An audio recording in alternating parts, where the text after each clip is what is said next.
early in the morning. The kids are just back from their paper round. So I thought I'd make them some pancakes. It's pretty cold out there this morning, even though the sun's out. So this is a version of pancakes that doesn't use flour. It uses porridge oats, which obviously has got more fibre in it, etc. And isn't fried, doesn't have butter or buttermilk or any of that kind of stuff in it. So they're kind of like an American pancake. But what I've done is I've taken a bit of inspiration from Japan, and I've beaten my egg whites as they would for Japanese pancakes to make them really fluffy. And then all I've done is put my egg yolks, some sweetener, 3 tablespoons of natural yogurt, and some vanilla extract into my bowl. So I'm going to start adding all 3 components together really gently, and I'm just going to pop my pan on to warm up. Now, same as with anything that's fat-free, you don't want too fierce a heat. I need them to cook right through and brown without burning, and without oil, it tends to go a bit nuts if you're not careful.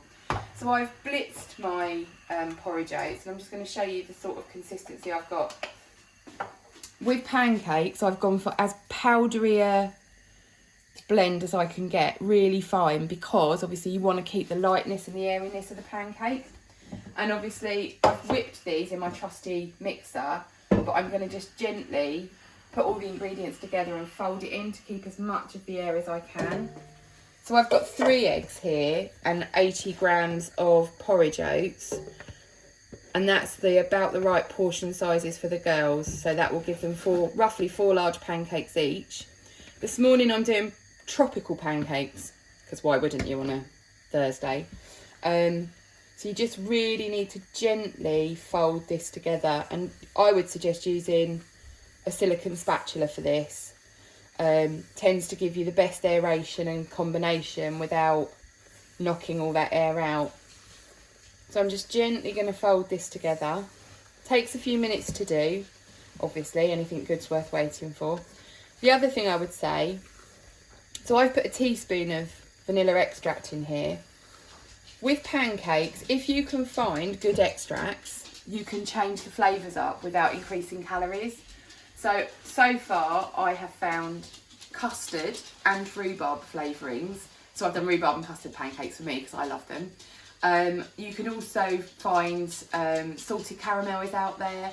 There are skinny syrups as well that you can use if you can't use extracts, but you just need to be careful about calories and making sure that you count anything that has calories in it, because not everything is calorie free. So look, that's now combined, and it's still quite an aerated mix.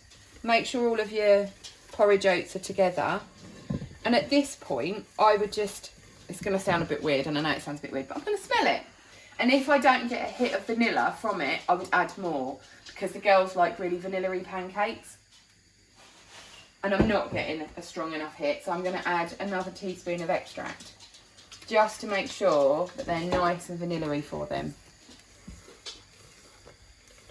The dogs are trying to join in our cooking at this point. The cameraman, or my husband as I like to call him, is fending off a dog. And then all you need to do is I use a ice cream scoop. I've got 3 of them. I use them for everything but ice cream, it seems. And basically all you want to do is just take a scoop of the mix and pop it into your pan. It's a really good non-stick pan, so it shouldn't need any fry light. Keep the temperature nice and low, separate them out, and when you start seeing some air bubbles coming in to the top of the mix, I'm just going to go for 3 this time. When you start seeing air bubbles kind of pushing through, that's when the heat's permeated and you can turn them. So the first 3 are just in the frying pan. You can see they're quite puffy and airy, and that's what you want. To help me achieve that, what I've also put in is 1 teaspoon of baking powder, which is obviously a little bit of a rising agent. So when you put your dry mix into your eggs, just put a teaspoon of baking powder in at the same time. So these should just about be ready to turn. Like I say, because the pan is a really good non-stick one, this is, people, you've just got to go for it. Voila. They won't stick, and they will just turn over like that. Once you start seeing air bubbles, the 3rd one is always the hardest one to turn, so have a trusty spatula ready. And then there you go. So another probably 2 minutes on that side, and the kids can eat their breakfast. So this is plate number 1, ready for child number 1 to consume. You can see the pancakes do go a sort of a slightly darker brown than a normal pancake would, but you can see the air that stays within it.